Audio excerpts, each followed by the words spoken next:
As I was reading this week's gospel lesson, I couldn't help but think of my raspberry patch. Let's call it the parable of the raspberries. We had friends come and visit, physically distanced and outside, of course. They came a few weeks ago. They live down in St. Catharines, only a couple of blocks from the lake, and they have beautiful gardens in their backyard. They also have a very large and very prolific raspberry patch. And so when they were coming, I asked them if they could dig up some of those raspberry runners and bring them along so that we could start our own raspberry patch here too. And so in preparation of them coming, I dug a large rectangular plot beside the driveway. I removed the sod, and so I dug down and removed about maybe 6 inches worth of soil and sod. Now, as many of you know, the area over there has a lot of gravel underneath it, as the Ministry of Transportation used it as a staging area when they were rebuilding Dundonald Road. So I bought a great deal of beautifully rich black topsoil, and I refilled that 6 inches that I had dug down, all in preparation of receiving those raspberry plants. So our friends arrived, and they ended up bringing about 25 little raspberry plants. And so I quickly planted them in that fresh bed of topsoil. But what I didn't know was that that was the very beginning of our heat wave and dry spell. And even though I faithfully watered the plants every couple of days, this is the result. As you can see by the picture, there is not a great deal of green there. Out of the 25 plants, there is one green one that has obviously survived. And there are 2 others that maybe have a little bit of green on them, and they might survive. But the rest are toast. So you can see why my parable of the raspberries popped into my head this morning, or popped into my head as I read this morning's parable of the sower.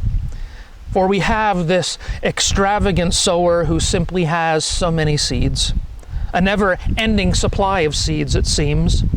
He just continues to run around and cast them by hand, not caring where they land. And I can hear the many farmers in this congregation right now shaking their heads sadly at this man who must obviously be from the city and doesn't have a clue about farming. But imagine if this scene played out today, right? We have a farmer in his yard, and he backs up the tractor and he hooks up his planter to the back of the John Deere. He starts up the tractor and he throws the PTO switch to activate it, but he's not even out of the driveway yet. And so he drives down his driveway, and then he's putt-putting along Dundonald with corn seeds scattering everywhere. It bounces on the road, it bounces in the side of the road, it's down in the ditch. It continues to spread, and then he gets to his field, but as he turns in, right, he has to go on that laneway, and there's thorns and other plants and thick plants there at the grass, and he drives. Finally, he gets into his field, and he starts to plant. No farmer would be that careless, would they? So wasteful in the scattering of valuable seed. I mean, it doesn't make any sense at all to do this. It would be careless, it would be wasteful, it would be a spectacle of great proportions that no frugal or economically minded farmer would ever tolerate, but it sure would make a good story at the embassy. And yet here's this parable with this extravagant sower, and 4 different types of soil with only one of them producing an abundant yield. And that isn't even considering the weather, the right amount of rain at the right times and enough heat and sunlight to help the plant grow, but not more heat than the plant can take.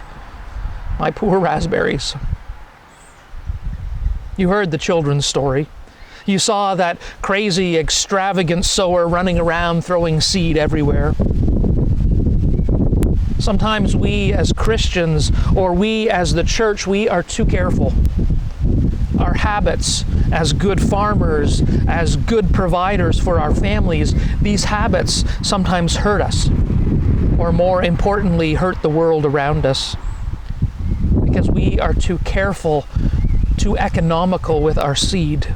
We weigh the pros and the cons. We consider the risks and the returns. What type of ground is it? How much seed do I have? You know how much seed costs, don't you? We need a good harvest. Better save some of that for a rainy day. And all of those things, they may work well for us in our lives and in our livelihoods. But God is trying to tell us that it doesn't work in faith. It doesn't work in our faith as we try and grow our own faith and remain faithful, and it certainly doesn't work when we are trying to sow seeds of faith in people in the world around us. Take my role as fire chaplain, for example. I work with 45 local men and women, volunteer firefighters. Only a few are associated with this congregation at all, but 42 are not in any way. Have any of them been to our church recently? But you know what? That is the wrong question.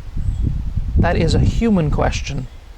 Because God wants me to carelessly and extravagantly throw those seeds of love and grace and forgiveness and peace all over the place. And for me, fire chaplaincy is one of the ways I do that. Firefighters, victims, witnesses, family members, and the list goes on and on. And I don't know what kind of soil it's falling on, and frankly, I don't care. I'll leave that up to God and each individual to sort out.